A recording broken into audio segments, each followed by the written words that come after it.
Things that she did was Google searches for latest on Epstein in jail at about 5:42 that morning and again at 5:52. When asked by investigators about that, she said she didn't remember doing the search. Another reason that congressional investigators might be interested in talking to her is because there were large sums of money transferred to her bank account through Zelle, an online payment transfer system, the last in the amount of $5,000 shortly before Epstein was discovered dead. I should note that those Zelle payments began in April 2018, well before Jeffrey Epstein was arrested, much less indicted or prosecuted by Southern District of New York prosecutors. But those are reasons why Jim Comer and others on the House Oversight Committee want to speak to Ms. Noel now.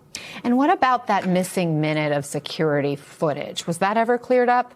No, it really never has been cleared up. I mean, the Department of Justice has said that that missing minute of security footage has to do with when the tape essentially resets and that every 24 hours there would be a gap of that duration. That has not, of course, satisfied folks online and even folks within Congress as to what happened the night that Epstein was dead. Miss Noel was originally prosecuted by Southern District of New York prosecutors. She and another corrections officer, Michael Thomas, then had that case against them dismissed after they signed what's called a deferred prosecution agreement, where they agreed to do some community service and be on good behavior for 6 months. But ultimately, they never faced trial. So this is going to be really the first time that the public will have heard from her and heard some of her explanations for those cash transfers, for her Google searches, and of course, what happened the hours and night before Jeffrey Epstein was discovered dead. Lisa. A newly surfaced document published in the DOJ's Epstein database reveals that an inmate once told the FBI that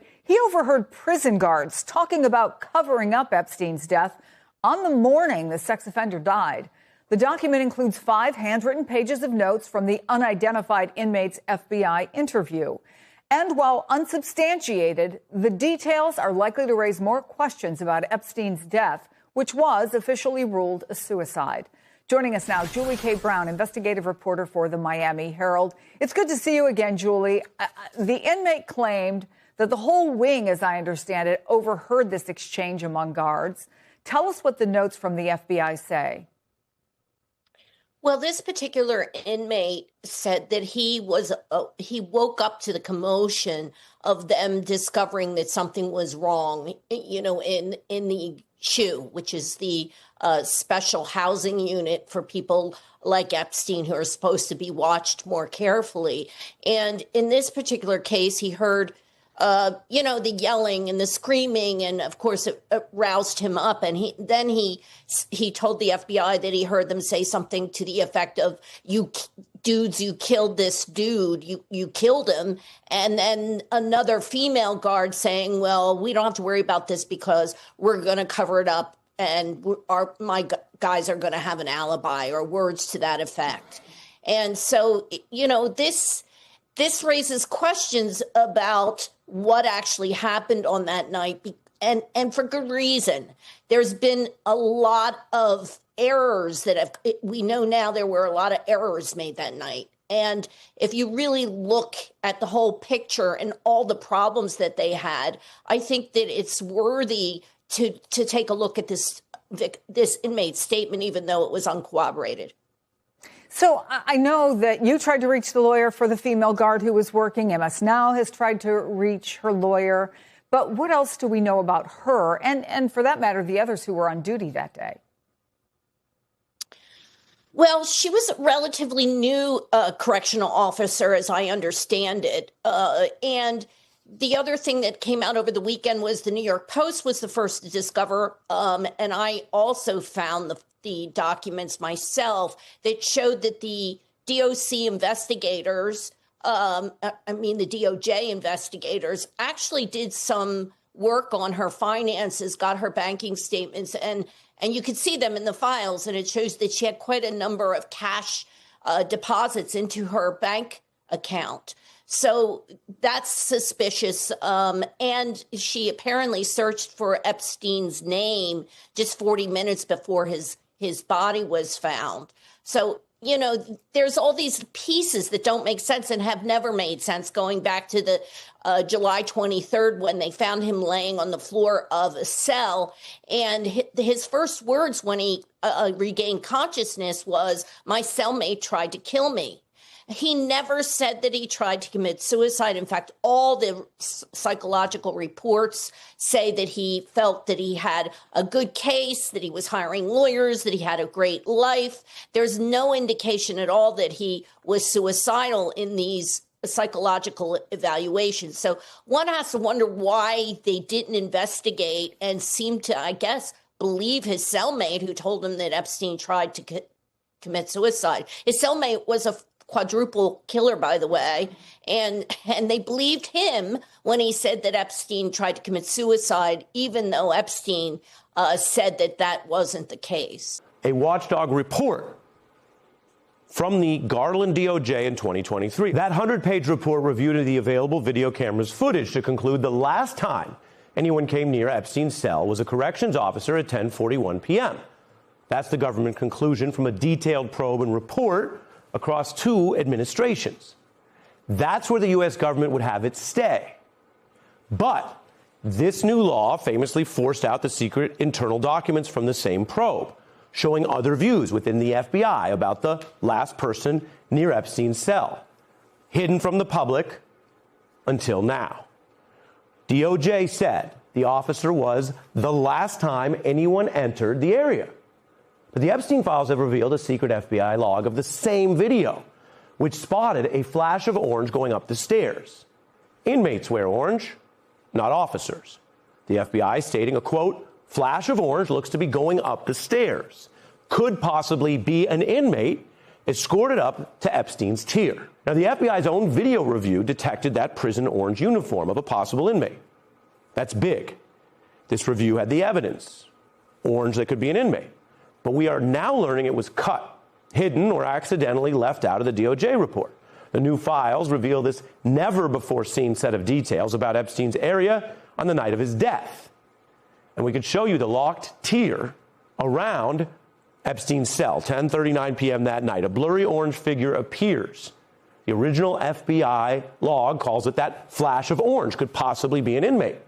And note that careful description, because then the DOJ review of the same footage changes it to write, quote, "Inmates are currently on lockdown. It's possible someone is carrying inmate linen up the stairs."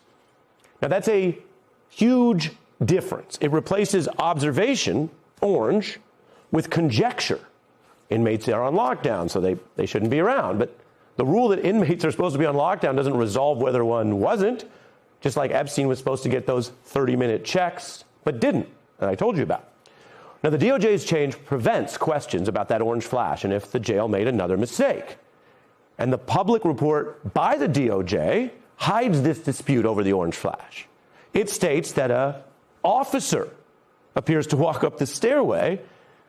CBS's Daniel Rudnick first documented this in a report. Who entered Epstein's jail tier the night of his death?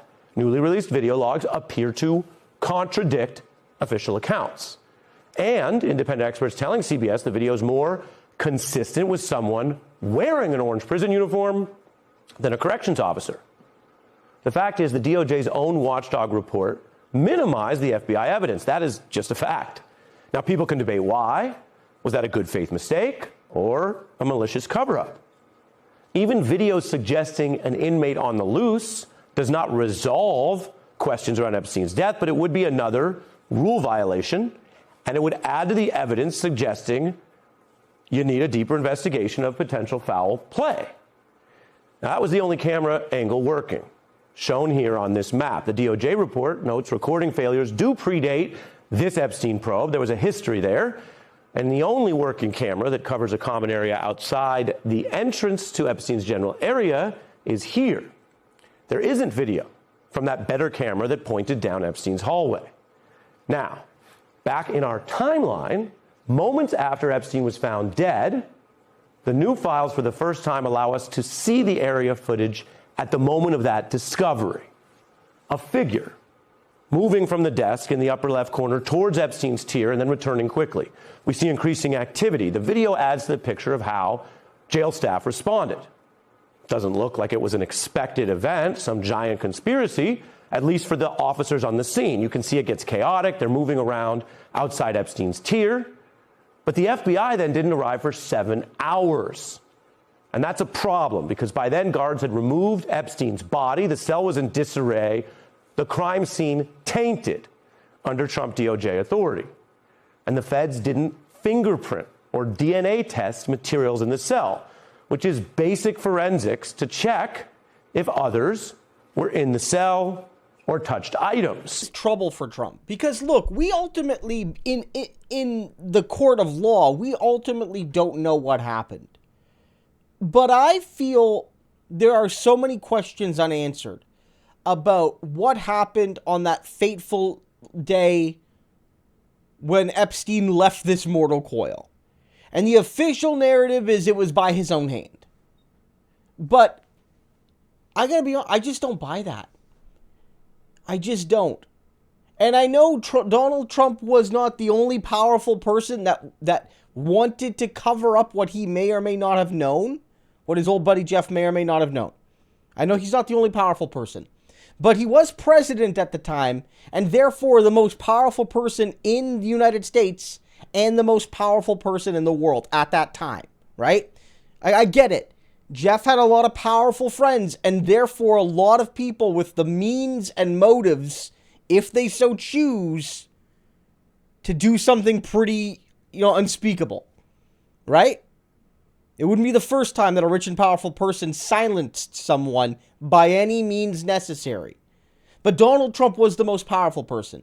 And then we have to add in all the other circumstantial things. Right? There's discussions about cover-ups by inmates and whatnot. Questions about what happened. Was this allowed to happen? Also, remember the footage in front of his cell. And how it was supposedly unedited, but then it turns out it was edited and there were portions missing. Now, is that malicious? Is that nefarious? My inkling is honestly yes, but we don't 100% know yet. But the fact that Congress is asking all about this really demonstrates that it's not a theorized conspiracy anymore, at least not definitively. That real questions have to be asked, and the prison guard may well drop the bombshell on Trump.